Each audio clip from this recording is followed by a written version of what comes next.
Cook with Comali season 6ல இந்த வாரம் ஒரு நான் காம்படிட்டிவ் ரவுண்ட், அதாவது கடந்த வாரம் ஒரு எலிமினேஷன் நடந்துச்சு இல்லையா? இந்த வாரம் மறுபடியும் ஃப்ரெஷ்ஷா ஸ்டார்ட் பண்ணுவாங்க அப்படின்னு பார்த்தோம். அதே டைம்ல ஒயில்ட் கார்டு வர்றதுக்கும் வாய்ப்பு இருக்கு அப்படிங்கிற மாதிரி எதிர்பார்த்தோம். ஆனா அது எதுவுமே இல்ல.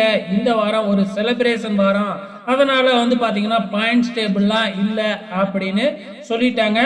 One and only chef of the week மட்டும்தான். ஸோ இதனால பாத்தீங்கன்னா கண்டஸ்டன்ஸ் பயம் இல்லாம பாத்தீங்கன்னா ஒரு செலிப்ரேஷன் மோடலையே சமைக்கலாம். ஆனா இறுதியில செஃப் ஆஃப் த வீக் வாங்குறவங்களுக்கு அந்த சீல்டு, அதுக்கப்புறம் அந்த செஃப் ஆஃப் த வீக்ல வின் பண்றவங்களுக்கு என்ன பிரைஸ்லாம் கொடுப்பாங்களோ அதை மட்டும் தான் கொடுப்பாங்க.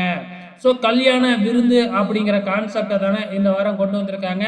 ஸோ ரொம்பவுமே சூப்பராக இருந்துச்சுங்க இன்னைய எபிசோட பொறுத்தளவு.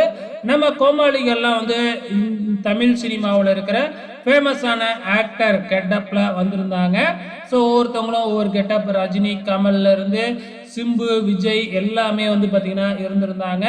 ஸோ பேரிங் பார்த்தீங்கன்னா கல்யாண விருந்து அப்படிங்கிறதுனால நம்ம குக் பார்த்தீங்கன்னா கோமாளிகளை, அதாவது அங்கே என்ன கெட்டப்பில் இருக்கிறாங்களோ அந்த கெட்டப்புக்கு மாலை போட்டு பார்த்தீங்கன்னா செலக்ட் பண்ணணும் அப்படிங்கிற மாதிரி.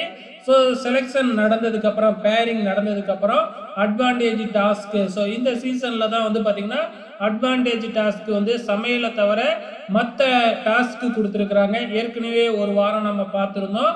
அதே மாதிரி இந்த வாரம் பார்த்தீங்கன்னா முழுக்க முழுக்க பார்த்தீங்கன்னா சமையலுக்கு அப்பாற்பட்டது. அதில் கூட காய்கறிகளை பார்த்தீங்கன்னா நம்ம மேக்கப் அணிகலங்களா போட்டு ரேம்ப் வாக் பண்ண வச்சாங்க. ஆனால் இந்த வாரம் அது கூட இல்லை. ஸோ ஜோடியாக டான்ஸ் பெர்ஃபார்மன்ஸ் பண்ணணும். ஸோ அதில் யார் சிறப்பாக பெர்ஃபார்மன்ஸ் பண்ணினாங்களோ அவங்க சிறப்பு விருந்தினர் வர்றவங்க தான் தேர்ந்தெடுத்திருக்கிறாங்க.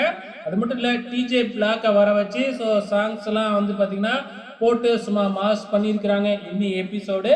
ஸோ நாளைய எபிசோடில் என்ன நடக்க போகுது அப்படிங்கிறத பொறுத்திருந்து பார்க்கலாம்.